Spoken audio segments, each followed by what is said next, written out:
Middle east में जंग को लेकर डोनाल्ड ट्रंप और बेंजामिन नेतन्याहू में जितने मतभेद हैं, उतना ही बड़ा जंग का रिस्क है। इसे समझना मुश्किल नहीं है, क्योंकि ट्रंप अब ईरान से बातचीत के दावे कर रहे हैं।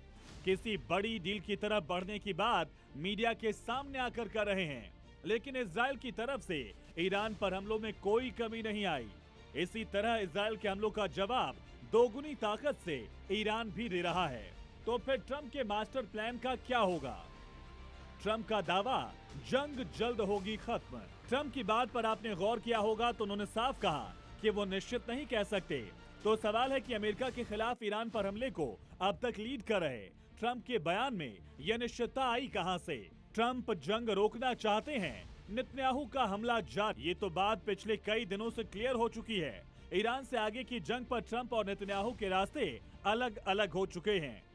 इजरायली डिफेंस फोर्स ने बात मीडिया में बयान देकर अब और भी साफ कर दिया है। अमेरिका और ईरान के बीच युद्ध रोकने को चल रही कथित बातचीत में इजरायल किसी भी रूप में हिस्सा नहीं ले रहा। हम इसमें कोई भी पक्ष नहीं है। अगर जंग रोकने पर नेतन्याहू तैयार नहीं, तो फिर डोनाल्ड ट्रंप किस आधार पर दावा कर रहे हैं कि अमेरिका ने युद्ध जीत लिया है? व्हाइट हाउस में मीडिया से बातचीत में ट्रंप ने यहाँ तक कह दिया कि ईरान परमाणु हथियार समेत उनकी सभी 15 शर्तें मानने पर सहमत है। पहले वो ईरान के सामने रखी गई अमेरिका की 15 शर्तों को जान लीजिए। अमेरिका और ईरान 1 महीने के लिए युद्ध विराम की घोषणा करेंगे, जिस दौरान वो इस प्रस्ताव के आधार पर बातचीत करेंगे।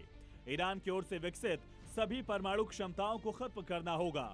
ईरानी धरती पर किसी भी प्रकार का यूरेनियम संवर्धन पूरी तरह बंद करना होगा। भविष्य में कभी भी परमाणु हथियार न बनाने की शपथ लेनी होगी। साथ ही 60% तक संवर्धित 450 किलोग्राम यूरेनियम का भंडार IAEA को सौंपना होगा, और ये भी तय समय सीमा के अंदर। 15 सूत्री प्लान के अनुसार ईरान को नातांज, इस्फहान, फोर्डो साइट्स बंद करनी होंगी। IAEA को बिना किसी रोक टोक के निरीक्षण करने देना होगा। क्षेत्रीय प्रॉक्सी संगठनों को समर्थन बंद करना होगा। प्रॉक्सी संगठनों को फंडिंग हथियार देना बंद करें। हॉर्मुज को अंतर्राष्ट्रीय व्यापार के लिए हमेशा खुला रखना होगा। मिसाइल कार्यक्रम को सीमित करना होगा। केवल रक्षात्मक सैन्य बल रखना होगा। इसके बदले में ईरान पर लगे सभी अंतर्राष्ट्रीय प्रतिबंध हटाए जा सकते हैं। बुशहर जैसे स्थानों पर नागरिक परमाणु ऊर्जा कार्यक्रम विकसित करने में अंतर्राष्ट्रीय सहायता प्रदान की जा सकती है।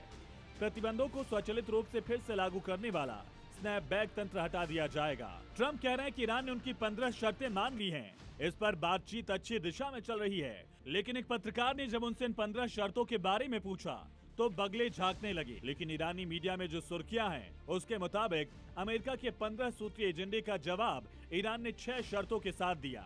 ईरान ने कहा उस पर आगे कोई हमला नहीं होना चाहिए। खाड़ी में सभी अमेरिकी सैन्य ठिकाने बंद होने चाहिए। हिजबुल्लाह पर इजराइल हमले बंद करे। ईरान पर लगे सभी प्रतिबंध हटाए जाएं। युद्ध में हुए नुकसान का मुआवजा दिया जाए। मिसाइल प्रोग्राम पर कोई रोक न लगाई जाए। तो बताइए, 15 बनाम 6 शर्तों के टकराव में फिलहाल जंग किस मोड़ पर रुकती दिख रही है? जब बयानों और शर्तों में ही इतना गतिरोध है, तो फिर मिडिल ईस्ट को जंग से राहत तो मिलती नहीं दिख रही फिलहाल। ब्यूरो रिपोर्ट, जी मीडिया।